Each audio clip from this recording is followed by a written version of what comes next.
कि 70% जो सीनियर लोग आते थे वो उस बात को महत्ता देते थे, कहते थे कि भाई हमारे मन की बात हो रही है। और आज भी ये जो लाइन है जहां मैं बैठा हुआ था उसके सामने, इसमें मैं गारंटी देता हूं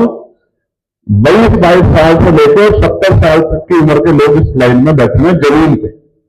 मैं इसके लिए आपका दिल से धन्यवाद करता हूं, इस प्यार और इस बात का, क्योंकि मैं और हमारे साथी राजनीतिक आंदोलन को देख रहे हैं, तेजी से बढ़ते राजनीतिक आंदोलन को। अब पार्टियों के प्रति उस तरह का सम्मान नहीं बचा, नेताओं के प्रति उस तरह का सम्मान नहीं बचा, और पैसा देते हैं, गाड़ी देते हैं, शराब देते हैं, मिठाई देते हैं, प्रलोभन देते हैं, तब जाके कुर्सियां नहीं कर पाते लोगों के कार्यक्रम की। और मैं गारंटी से कह रहा हूं, कोई कार्यक्रम ऐसा नहीं हुआ प्रबुद्धन सम्मेलन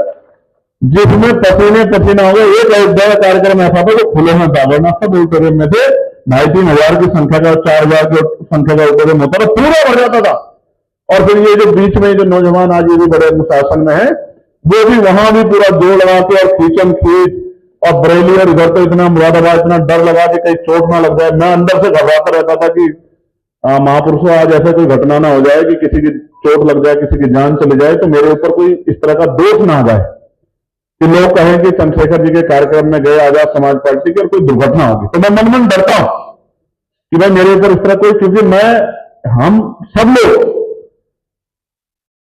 इसलिए इस आंदोलन को चला रहे हैं कि गरीब अपने बहुजन समाज के लोगों के हक अधिकार की रखवाली कर सके, उनके हक अधिकार बढ़ा सके, उनको नुकसान पहुंचाने के लिए नहीं चला रहा। तो मन में भय रहता है, लेकिन इतना महापुरुषों का आशीर्वाद है कि बहुत बड़े बड़े कार्यक्रम हुए, शीशे टूटे, लेकिन किसी परिवार को कोई नुकसान नहीं पहुंचा। आप देखते हैं साथियों, मैं इस बात को भी दोहरा देता हूं कि जब मैं निकलता हूं, कहीं से जाता हूं, तो जो मोटरसाइकिल पर नौजवान घूमते हैं मैं उनको डांटता भी हूं कई बार कि भाई हेलमेट लेके चला करो, और उनसे आग्रह करता हूं कि तेज मत भगाओ, क्योंकि मुझे डर होता है कि अगर किसी को दुर्घटना में चोट लग गई तो ये जो विरोधी मीडिया के लोग उनके घर जाएंगे तो उनके परिवार के लोग इस तरह की बात ना कह दे कि चंद्रशेखर जी के या आजाद समाज पार्टी की रैली में गए थे तो हमारा तो नुकसान हो गया है, और फिर ये लोग उसको इस तरह से प्रचार करेंगे। तो डरता हूं, तो इसलिए कड़वे अनुभव है, क्योंकि जमीन से आया हूं, चीजों को समझता हूं, तो मैं डांटता भी रहता हूं, कई बार गुस्सा आके दिखाता हूं कि भाई ऐसा मत करो, और मीटिंग में भी समझाता हूं भाई ऐसा मत करो। तो प्रबुद्धन सम्मेलन खत्म हुए, फिर हमने लखनऊ में मुस्लिम समस्या समाधान के नाम से कार्यक्रम किया, और मैं आपको गारंटी देता हूं पिछले 25-30 सालों में इस नाम से कोई कार्यक्रम लखनऊ छोड़िए पूरे उत्तर प्रदेश में किसी पार्टी ने नहीं किया, क्योंकि करंट लगता है मुसलमानों का नाम लेने, मुसलमानों का नाम लेने पर करंट लगता है। उनकी समस्या तो बहुत दूर की बात है, समाधान तो आप छोड़ ही दो, लेकिन समाधान कर दिया तो कुछ लोगों की राजनीतिक दुकानें बंद हो जाएंगी।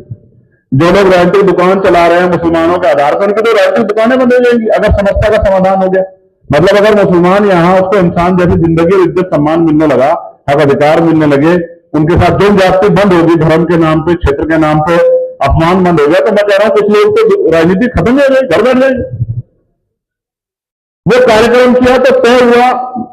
आज एक मेरे भाई यहां नहीं है, हमें तय हुआ कि हम पिछड़ा वर्ग सम्मेलन करेंगे, और हमने प्रदेश की टीम से बात की, पिछड़ा वर्ग सम्मेलन हुआ कि तिथि तय हुई, तो दूसरी पार्टी ने रैली की तारीख तय कर दी, और हम नहीं चाहते कभी हम लोग इस तरह से बटे हुए दिखाई दे एक दूसरे के विरोध में, क्योंकि हमारा लड़ाई उनसे नहीं है, तो हमने अपना कार्यक्रम पीछे ले लिया। तमाम तरह की आलोचना की गई कि डर गए, वैसे डरते डरते तो भैया हम किसी से नहीं है, हम इस सरकार से नहीं डरते। आप लोग तो ना सत्ता में ना विपक्ष में, आप समझो आपको तो क्या डरेंगे।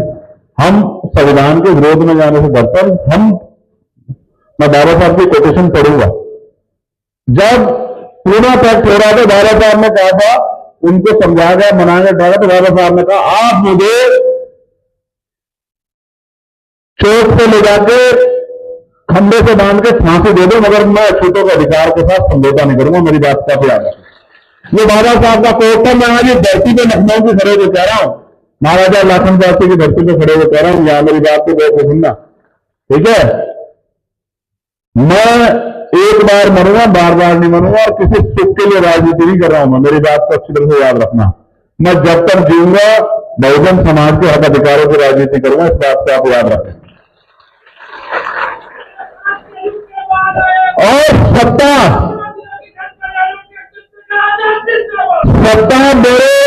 मेरे जेब में नहीं है। अगर सत्ता मेरे जेब में होती है, मुझे व्यक्तिगत कहीं से भी सत्ता लानी पड़ती, तो तो अगर मुझे हजारों लोगों के ऊपर से भी गुजरना पड़ता तो मैं सत्ता लाके आपके पैरों में रख देता। लोकतंत्र है। अगर राजतंत्र होता, तलवार के दम पर सत्ता आती, तो मैं उस लड़ाई को भी लड़ता आपके लिए। मेरी बात तो गौर से सुनना आप। लेकिन क्योंकि लोकतंत्र है, कलम से और वोट से शक्ति मिलेगी, इसलिए ये लड़ाई में जब तक आप अपना किरदार अदा नहीं करोगे, अपना रोल अदा नहीं करोगे, अपनी जिम्मेदारी नहीं उठाओगे, तब तक इस लड़ाई को हम लोग नहीं जीत सकते। और जैसे मैं आपने अपनी जिम्मेदारी उठा ली, मैं गारंटी देता हूं आपको कि आजाद समाज पार्टी